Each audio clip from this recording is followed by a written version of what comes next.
Hello friends, welcome back to my channel DSM explain. दोस्तों, यदि आपने अभी तक हमारे चैनल को सब्सक्राइब नहीं किया है तो जल्दी से सब्सक्राइब कर लीजिए और हाँ, बेल आइकन को दबाना ना भूलिए ताकि हमारे आने वाली वीडियोस की सभी नोटिफिकेशन आपको मिलती रहे। दोस्तों, आज मैं जिस मूवी को एक्सप्लेन करने जा रही हूँ उसका नाम है कॉम्प्लियंस। मूवी की शुरुआत में हमें एक लड़की को दिखाया जाता है जिसका नाम बैकी होता है। बैकी अपनी कार को ड्राइव करते हुए अपने काम पर जा रही है। दरअसल वह चैडविक सिटी के एक फूड रेस्टोरेंट में काम करती है। बैकी जब रेस्टोरेंट पहुँचती है तो अपनी कार को पार्किंग एरिया में लगाकर रेस्टोरेंट के अंदर ही जा रही होती है कि तभी उसका दोस्त फूड रेस्टोरेंट में काम करने वाला केविन उसे मिल जाता है। फिर उसके बाद ये दोनों साथ में ही रेस्टोरेंट के अंदर जाते हैं, जहाँ पर इस रेस्टोरेंट की मैनेजर सैंड्रा अपने और कोवर्कर्स के साथ में इन्हीं का वेट कर रहे होते हैं। अब जब सभी वर्कर्स यहाँ पर इकट्ठे हो जाते हैं, सैंड्रा यहाँ पर सभी को बताती है कि कल रात किसी ने मेन डोर को खुला छोड़ दिया था, जिसकी वजह से किसी ने हमारे $1000 चुरा लिए हैं। सैंड्रा सभी से कहती है कि आगे से कोई भी ऐसा नहीं करेगा और डोर को अच्छे से लॉक करके ही घर जाना है।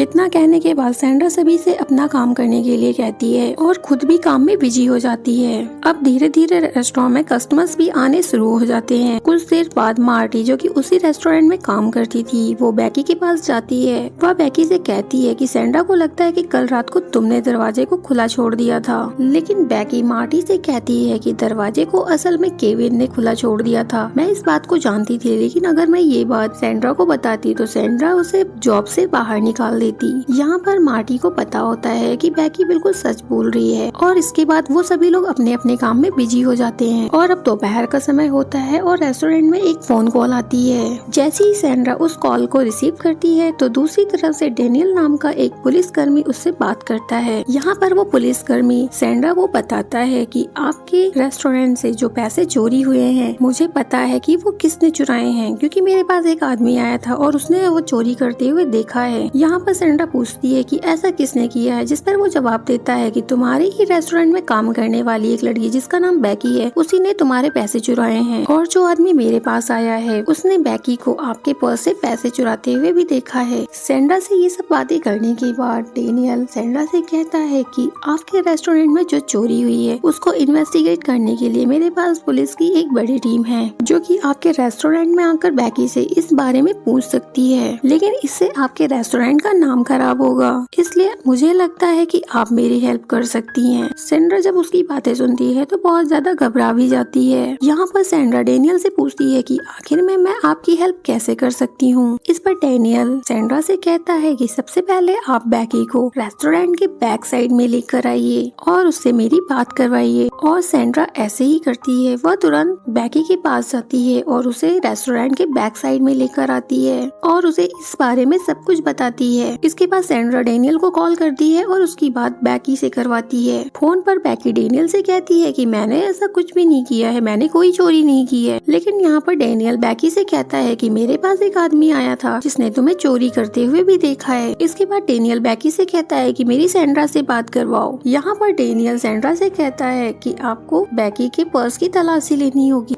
उसके बाद सैंड्रा बैकी के पर्स को उठा लेती है और चेकिंग करने लगती है, जिसके बाद वो कहती है कि अगर मुझे पर्स से कुछ भी मिला तो तुम्हारी जॉब अब खतरे में है। उसके बाद सैंड्रा बैकी के पर्स को चेक करती है, लेकिन उसे इसमें से कुछ भी नहीं मिलता है। उसके बाद सैंड्रा डेनियल को बताती है कि मुझे बैकी के पर्स से कुछ भी नहीं मिला है। जिसके बाद डेनियल सैंड्रा से कहता है कि बैकी को रेस्टोरेंट में पकड़ के ही रखो और उस पर निगरानी रखो। यहाँ पर डेनियल सैंड्रा से कहता है कि आपको मेरी फोन कॉल पे ही हेल्प करनी होगी। यहाँ पर सैंड्रा डेनियल से कहती है कि बैकी ने कभी पहले कोई ऐसी चोरी नहीं करी है, वो ऐसा नहीं कर सकती है। डेनियल सैंड्रा की बातों पर विश्वास नहीं करता है और वो सैंड्रा से कहता है कि अगर बैकी किसी भी तरीके से निर्दोष निकली तो इसकी जिम्मेदारी मैं खुद लेता हूँ और जो भी सजा मुझे कानून देगा मैं उसे एक्सेप्ट कर लूंगा। सैंड्रा बैकी की दोबारा से डेनियल से बात करवाती है और यहाँ पर बैकी डेनियल को समझाने की कोशिश करती है कि मैंने कोई चोरी नहीं की है और मैं यहाँ पर काम करती हूँ, मैं कोई चोर नहीं हूँ। बैकी की बात सुनने के बाद डेनियल उसे 2 ऑप्शन देता है। पहला ये कि बैकी को चोरी के जुर्म में जेल जाना पड़ेगा और दूसरा ऑप्शन ये देता है कि बैकी को अपने सारे कपड़े निकाल कर सैंड्रा को तलाशी लेने देनी होगी।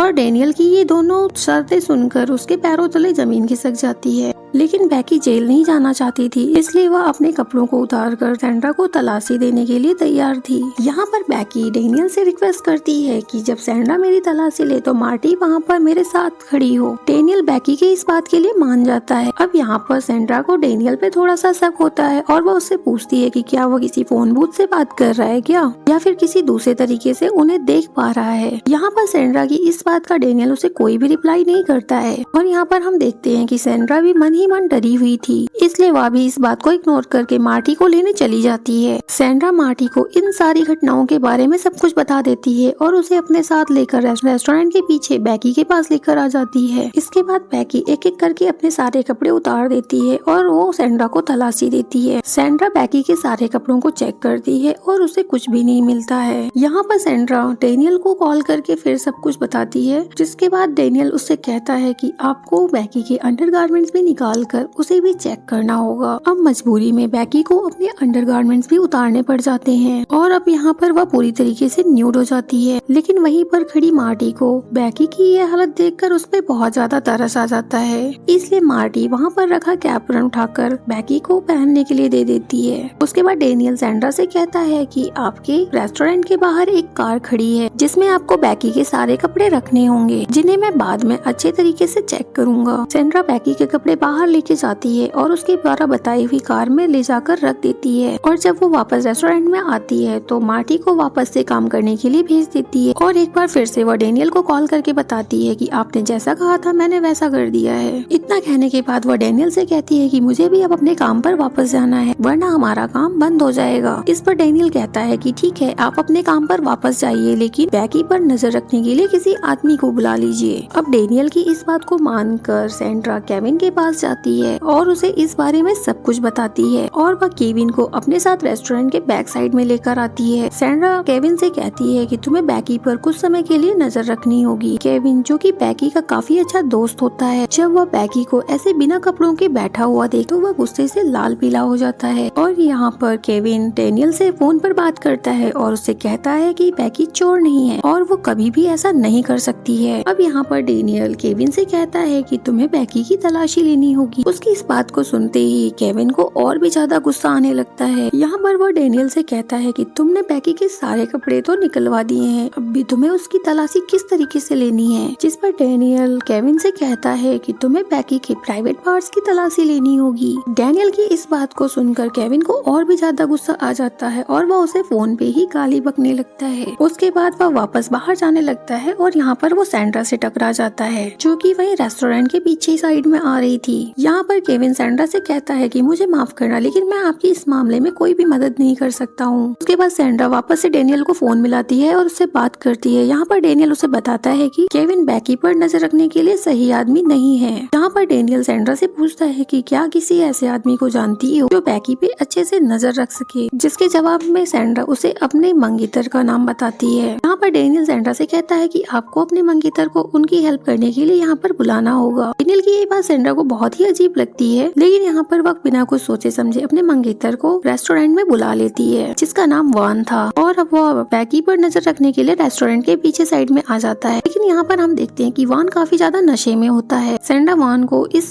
मामले की सारी जानकारी दे देती है और वान को बैकी पर नजर रखने के लिए वहाँ पर छोड़कर वापस अपने काम पर चली जाती है। अब वहीं पर हम देखते हैं कि डेनियल अब वान से फोन पर बात कर रहा होता है और वह उससे कहता है कि तुम्हें बैकी को कैप्टन उतारने के लिए कहना होगा, लेकिन वान इतना भी नशे में नहीं होता है कि वह उस बात को समझ ना सके और वह डेनियल को ऐसा करने से मना भी करता है। यहाँ पर डेनियल वान से कहता है कि मेरी बैकी से फोन पर बात करवाओ। यहाँ पर डेनियल बैकी से कहता है कि अगर तुम्हें जेल जाने से बचना है तो तुम्हें वही करना होगा जो वान तुमसे कहेगा। आखिर में बैकी ये सब करने के लिए मजबूर हो जाती है और वान के सामने अपना कैप्टन उतार कर पूरी तरीके से न्यूड हो जाती है। यहाँ पर डेनियल वान से बड़े ही घटिया तरीके से पूछता है कि बैकी के बॉडी पार्ट्स कितने बड़े हैं, जिस पर वान उसे कोई भी जवाब नहीं देता है। तभी डेनियल वान से कहता है कि वो ऐसा इसलिए कर रहा है क्योंकि जिस आदमी ने बैकी को चोरी करते हुए देखा था उसने बैकी के चेस्ट पे कुछ निशान देखे थे, इसलिए तुम्हें उन निशानों का पता लगाना है। यहाँ पर डेनियल को वॉन की आवाज से ये आइडिया हो जाता है कि वॉन नशे में है, इसलिए यहाँ पर डेनियल वॉन से कहता है कि तुम बैकी से जंप करने के लिए कहो, जिससे उसने जो पैसे अपने प्राइवेट पार्ट्स में छुपा रखे हैं वो नीचे गिर जाएंगे। वही वॉन के कहने पर अब बैकी जंप करने लग जाती है। वही जब वॉन डेनियल को को बताता है कि कोई भी पैसे नहीं निकले हैं। तब डैनियल वॉन से कहता है कि तुम्हें बैकी के प्राइवेट पार्ट्स को खुद ही चेक करना होगा। यहाँ पर हम देखते हैं कि वॉन बैकी से बहुत ही ज्यादा अट्रैक्ट हो चुका था, इसलिए वह बैकी के प्राइवेट पार्ट को चेक करने लग जाता है। बैकी भी अब एक कठपुतली की तरह काम कर रही थी। जैसा जैसा डैनियल उससे करने को कह रहा था, वह बिना कुछ सवाल किए उस काम को करती जा रही थी। अब जब वॉन बैकी का प्राइवेट पार्ट चेक कर रहा था, तभी दूसरी तरफ देखते हैं कि सैंड्रा उसके पास ही आ रही होती है। लेकिन इससे पहले कि वॉन को वो ऐसा करते हुए देख पाती, वो लोग रुक जाते हैं। लेकिन यहाँ पर सैंड्रा को वॉन पर थोड़ा सा शक हो जाता है, इसलिए वह वॉन से पूछती है कि तुम क्या कर रहे थे, जिसके जवाब में वॉन उसे कुछ भी नहीं बताता है। जिसके बाद सैंड्रा डैनियल से कॉल करती है और उसे पूछती है, लेकिन डैनियल सैंड्रा से बहुत ही प्यार से बात करता है, जिससे कि उसे उस पर कुछ भी शक ना हो। उसके बाद सैंड्रा को लगता है कि सब कुछ ठीक है, जिसके बाद वो फिर से वापस अपने काम पर चली जाती है। सैंड्रा के वहाँ से जाते ही डैनियल वॉन से कहता है कि तुम बैकी के बैक साइड में थप्पड़ मारो, और वॉन भी उसके कहे अनुसार ही करता है, जिससे बैकी को बहुत ज्यादा पेन होता है। यहाँ पर डैनियल बैकी से बात करता है और उसे कहता है कि तुम्हें एक और काम करना होगा, जिसके बाद तुम आजाद हो जाओगी और मैं तुम पर कोई भी कार्यवाही नहीं करूंगा। यहाँ पर डैनियल बैकी से कहता है कि तुम्हें वॉन के साथ इंटीमेट होना होगा और उसे पूरी तरीके से खुश करना होगा। बैकी पहले तो हिचकिचाती है, लेकिन उसे भी अब इन सब चीजों से आजाद होना था, इसलिए वह इस घिनौने काम को करने के लिए मान जाती है। कुछ टाइम के बाद सैंड्रा उन दोनों के लिए खाना लेकर आती है, जहाँ पर वह देखती है कि वॉन और बैकी दोनों ही बहुत ही शांत बैठे हैं। यहाँ पर सैंड्रा समझ जाती है कि वॉन बैकी के साथ इंटीमेट हो चुका था और अब रात भी हो चुकी थी। वॉन अपने किए पर बहुत ही शर्मिंदा होता है और अब उसका नशा भी काफी ज्यादा उतर चुका था। वह बैकी से नजरें नहीं मिला पा रहा था। यहाँ पर सैंड्रा को ये सब देखकर कुछ भी समझ में नहीं आ रहा होता है। वह बहुत ही ज्यादा कंफ्यूज रहती है कि आखिर यहाँ पर ऐसा क्या हो गया है। उसके बाद सैंड्रा डैनियल से फोन पर बात करती है, तो यहाँ पर डैनियल सैंड्रा को बताता है कि वॉन काफी ज्यादा थक चुका है, इसलिए उसे घर भेज दो। जिसके बाद वॉन वहाँ से चला जाता है। उसके बाद वॉन अपने एक दोस्त को फोन करता है और उसे घर पे बुलाता है, और यहाँ पर वॉन अपने दोस्त को सब कुछ बता भी देता है कि उसने कितनी बड़ी गलती की है और अब उसे अपने किए पर बहुत ही ज्यादा पछतावा भी है। वहीं दूसरी तरफ हम देखते हैं कि सैंड्रा का एक दोस्त उससे मिलने के लिए रेस्टोरेंट में आता है और उसे देखकर सैंड्रा काफी ज्यादा खुश होती है। वहीं रेस्टोरेंट के बैक साइड में बैकी देखती है कि इस पूरे रेस्टोरेंट में कैमरे लगे हुए हैं, मतलब कि वॉन ने उसके साथ जो कुछ भी किया था वो सब रेस्टोरेंट के कैमरे में रिकॉर्ड हो चुका था। सैंड्रा हैरल्ड को